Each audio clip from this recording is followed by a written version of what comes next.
Now, the banks and the small business program has been highly controversial and frustrated in the way it's been actually implemented. The government's balancing the perfection of getting it right with the absolute necessity of getting it out. So it used a first-come, first-served system with limited funds, and there are three roadblocks. The e-trans system. The SBA said it's tried to make the system fairer, but users are still getting errors. The lenders. Now, the question about how lenders prioritise which they put in. For instance, they made greater numerical commissions on those that were borrowing more. And third, eligibility is still very broad. The criteria is still the same in round one, which means many will be left out and large businesses may get in. Maria Contreras-Sweet is the former administrator of the US Small Business Administration. Maria, good to see you. I have tried to be as charitable as possible, recognizing the gargantuan nature of throwing this together in a matter of weeks, getting the banks in to change the software and getting the money out of the door. But even with charity, one has to say this hasn't been well handled. Well, first of all, let me just thank you for bringing attention to the small business program. So oftentimes we're so focused on the corporate and put small businesses on the side. So I'm delighted that at least everybody's talking about small businesses and the SBA, because it gives us an opportunity to shout out all the other programs that the SBA has and people can partake of. So I hope that people will go to learn more about the consulting and as well the contracting programs that are made available. But to your question, Richard, I think it's a really important question. It's difficult to be on the outside looking in and to be judgmental, as you said, so we do want to be charitable.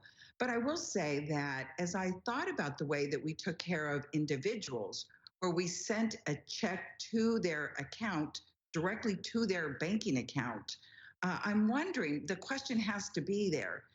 Could we have done that for the small business community? Why make it a first come, first served basis so that there are winners and losers in all of this? And I think that if we had said, I think it's like 80%. No, I think it's of the 30 million small businesses in our country, 23 million of them are sole proprietors. And of sole proprietors, women, by and large, are sole proprietors. 80% of them are sole proprietors. So when you think about going through a process that requires you to go to your CPA, to establish a relationship with your bank, to ask them to somehow prioritize you, as you said, the commission is a little, is not incenting for the small. It's a lot to navigate while you're still trying to provide for your family, you're trying to run your household, you're trying to stay safe and healthy, and you're trying to manage your liquidity.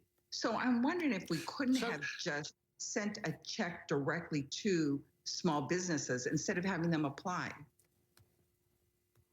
Do you fear, and do you have any numbers that you can give on the number of small businesses that may not make it? Well, we know that in 30 days of being down, 25% of those businesses usually do not come back online.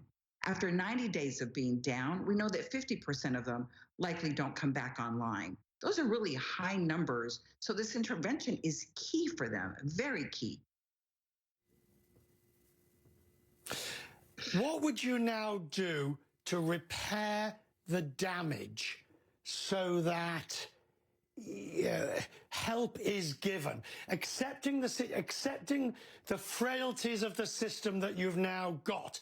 Is there anything that could be done by way of emergency action that would repair it? Well, I think that's a really important question, because we set up the design to accommodate certain amount of throughput. And so when you ask people to fight for their first come, first served basis position, everybody's going to come in and slam the system at the front end. And so I think what we could have done, another way of doing it, is to say, regionally across the country, let's start with the community banks, let's start with the credit unions. Where do we put the technology players in this? Where are the large banks? And scheduled across the country so that there'd be an even distribution across the country. That would be another way. I mean, I think that the first suggestion I made might have been a little easier, but as you said, that's sort of water under the bridge. But for now, what we could say is, let's just back off a little. We have so much money. Let's stop and let's allocate across the country to each individual institution. And it doesn't all have to happen right at once. Let's schedule so this is your 20 minutes, this is your 20 minutes. That e-tran system was not designed to take on every credit union, every depository institution, and technological lenders all at once.